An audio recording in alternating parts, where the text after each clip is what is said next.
Kenapa manajemen keuangan penting? Oke, jadi gini, nggak perlu ada corona pun manajemen keuangan itu sangat penting. Karena karena apa? Nah ini, gini, tanpa sadar di sebagian orang Indonesia, keuangan itu adalah suatu hal yang tabu untuk dibicarakan. Bahkan antar anggota keluarga. Contoh ya, anak nanya bapaknya, coba coba dipikir baik-baik deh. Pernah nggak ada, Pak, keuangan Bapak sekarang gimana sih?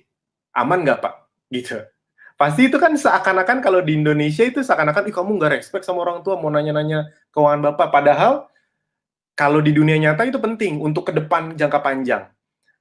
Karena anaknya juga harus mempersiapkan segala macam. Suami istri juga. Banyak loh yang saling nggak ngomongin tentang keuangan. Padahal itu penting. Sangat amat teramat penting. Antara pasangan memahami kondisi keuangan kita. Khususnya karena saya laki-laki, kadang-kadang dulu waktu di awal-awal, laki-laki itu agak gengsi ngomong keuangan ke istri gitu. Nah, jadi kenapa manajemen keuangan penting? Tolong ingat baik-baik. Karena kita tidak hidup sendiri. Kecuali kita hidup sendiri, boleh deh. Dan tidak mau misalnya memisahkan diri di hutan, hidupnya bener-bener dari apa hewan atau tumbuhan di hutan, itu oke lah manajemen keuangan nggak penting. Tapi kita ini adalah bagian. Bagian dari apa? Yang paling kecil dulu. Bagian dari keluarga. Apapun kita, mau anak, mau suami, mau istri, kita itu bagian dari keluarga. Penting nggak untuk memahami keuangan? Penting. Saya pelan-pelan di sini. Kita sebagai, kalau Anda kepala keluarga, seorang suami, atau seorang bapak, otomatis penting. Karena biasanya memang bisa diakui bahwa ya keuangan itu ada di kepala keluarga. Jadi, kalau keuangan kita kenapa-napa, yang kena itu bukan cuma diri kita, tapi ada istri, ada anak. Jadi penting sekali untuk memahami manajemen keuangan, karena bukan cuma kita yang susah. Dulu istilah saya tuh gini, saya nggak mau hidup susah, kenapa? Karena saya bisa hidup susah, tapi saya nggak mau anak sama istri saya hidup susah, udah gitu aja. Kalau berjuang nggak apa-apa, tapi jangan susah terus-terusan, kalau bisa amin, amin. Doa yang baik diaminin aja. Nah, jadi walaupun kita sekarang lagi susah, ya nggak apa-apa. Sekarang susah, 1-2 tahun ke depan mungkin berubah, amin. Karena dulu juga saya pernah kondisi yang parah, utang miliaran, jadi ya udah, pernah ngerasain susah juga, dan saya tidak mau terus-menerus keluarga saya ngalamin itu. Itu sebagai suami atau sebagai seorang ayah. Sebagai seorang istri atau sebagai seorang ibu, perlu nggak manajemen keuangan? Memahami manajemen keuangan, kondisi keuangan? Perlu banget. Kenapa? Hidup nggak ada yang tahu, udah gitu aja. Misalnya gini, ini banyak banget loh, makanya kadang-kadang kayak gini tuh tabu diomongin, padahal ini penting sekali. Contoh misalnya gini, ada nggak kasus-kasus yang keluarganya sangat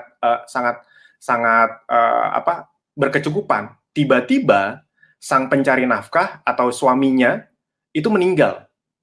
Sebesar apapun warisan yang mending kalau banyak ya, kalau nggak banyak gitu. Andai kan lumayan banyak deh uang yang ditinggalkan. Itu kalau misalnya kita sebagai istri tidak memahami manajemen keuangan, itu bisa kacau balau juga. Jadi penting.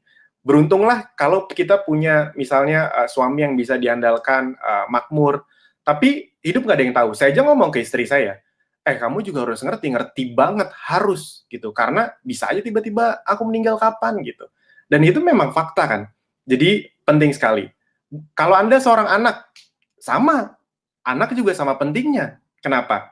Karena harus diakui, Anda sebagai seorang anak, suatu saat, gini, berdasarkan statistik, 80% anak di Indonesia itu akan menanggung kehidupan orang tuanya. Karena orang tuanya tidak punya kehidupan manajemen keuangan yang cukup. Ini kita nggak ngomong benar atau salah, karena saya pun mengalami itu. Dan itu sudah saya pikirkan dari waktu dulu muda gitu. Ini saya kebayang, oh keluarga saya kan kebetulan saya sangat belajar baik dari orang tua saya, banyak kebaikan yang datang dari orang tua saya, cuma mungkin memang takdirnya pas saya lagi mau besar, kena musibah, kayak gitu. Nah, ya sudah, saya waktu itu udah mulai mikir, oh ini berarti ada kemungkinan nanti saya di umur 20-an pun udah harus nanggung orang tua. Ya udah, makanya saya udah paham itu dari awal, makanya saya udah hemat dari awal, karena saya ngerti sama hal itu. Nah, ternyata banyak orang di luar sana hal-hal sebasic ini aja nggak paham. Hal-hal sebasic Mereka tuh berpikir kayaknya hidup tuh masih panjang, kayaknya dunia tuh akan baik-baik saja. Nah, COVID ini, corona ini, itu kayak menyentak orang. Orang-orang yang sekarang nggak punya kerjaan, di PHK, emang Anda pikir orang-orang yang gajinya kecil aja? Enggak.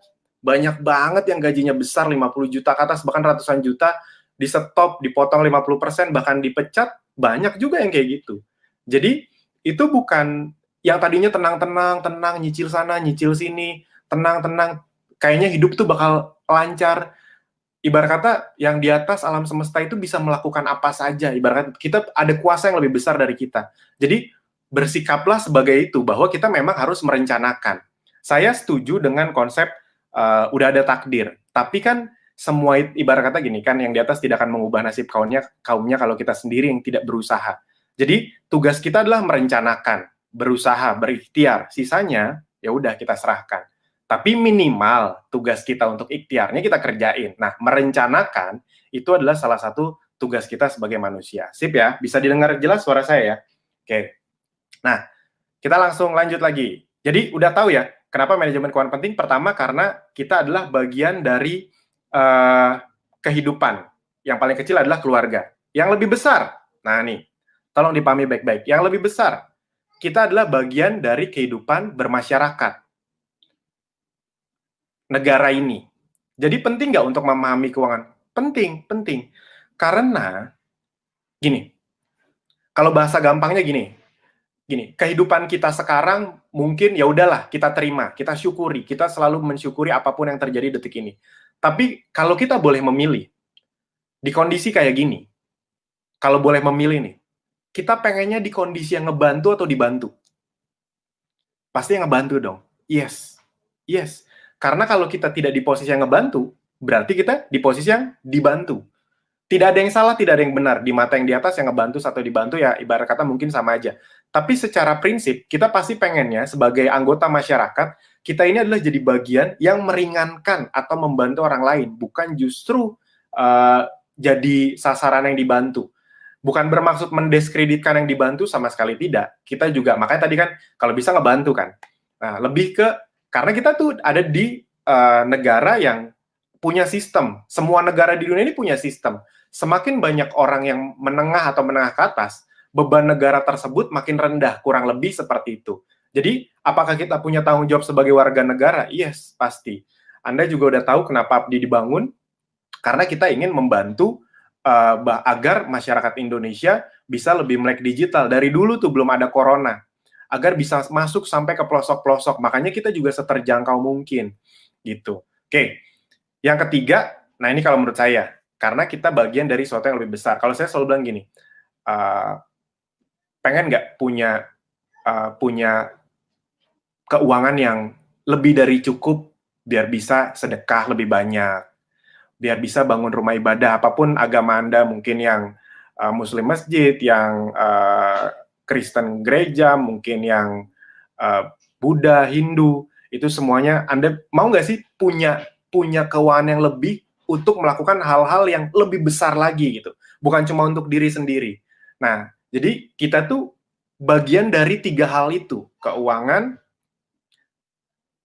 keluarga, negara, ketuhanan, agama, kurang lebih seperti itu. Jadi itu kenapa kita harus ngerti manajemen keuangan, karena kita bagian dari 3 itu.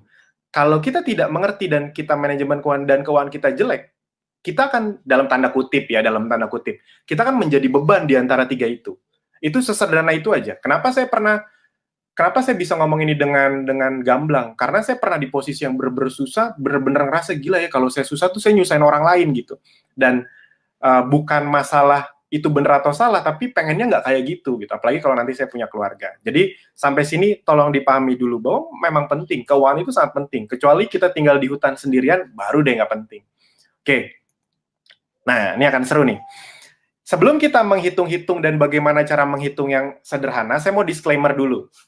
Disclaimer itu, jadi saya mau apa ya? Mau ngomong dulu ke teman-teman bahwa apapun yang saya akan omongin ini, itu saya ambil dari berbagai sumber.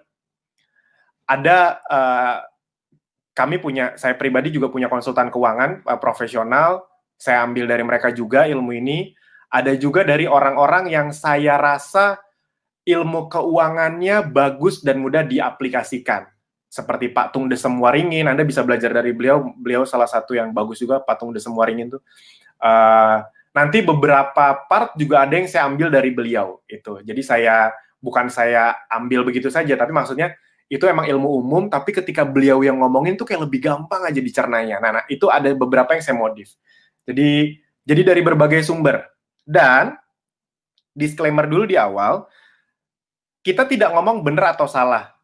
Kita ngomongin sesuatu yang Anda inginnya apa, pengen nggak mencapai ke situ. Dan caranya bagaimana, itu tergantung fleksibilitas Anda masing-masing dan kondisi masing-masing.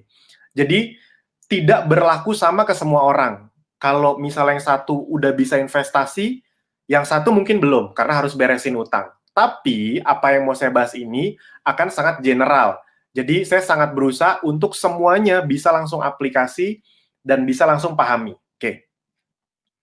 Jadi, saya disclaimer dulu di awal. Apakah Anda langsung otomatis kaya? Ya, enggak. Saya juga pengen kalau ada seminar yang ngomongin keuangan, saya otomatis kaya setelah itu, ya saya juga pengen. Cuma, ya enggak. Ini cuma, ibarat kata, ini cuma untuk membuka pondasi, membangun pondasinya dan membuka wawasan. Oke, kita mulai dari mindset terhadap keuangan. Semua dimulai dari mindset. Teman-teman, Bapak Ibu semua, ternyata, ini efek sinetron dan berita negatif. Ini sangat erat berhubungan sama belief kita atau kepercayaan kita terhadap manajemen keuangan. Terhadap keuangan itu sendiri. Serius, banget. Nih gini, ini saya buka-bukaan nih. Saya itu sempat di posisi, dulu kan pernah bangkrut ya, jadi saya emang benar-benar pernah mulai dari minus. Saya dulu bahkan sempat pernah meyakini bahwa miskin itu takdir saya. Bener-bener udah di posisi itu ya, kayak udah berdamai gitu, kayak emang udah takdir saya miskin, ya udahlah gitu, diterima aja gitu. Asli pernah saya di posisi kayak gitu. Terus kok bisa bangkit? Nah,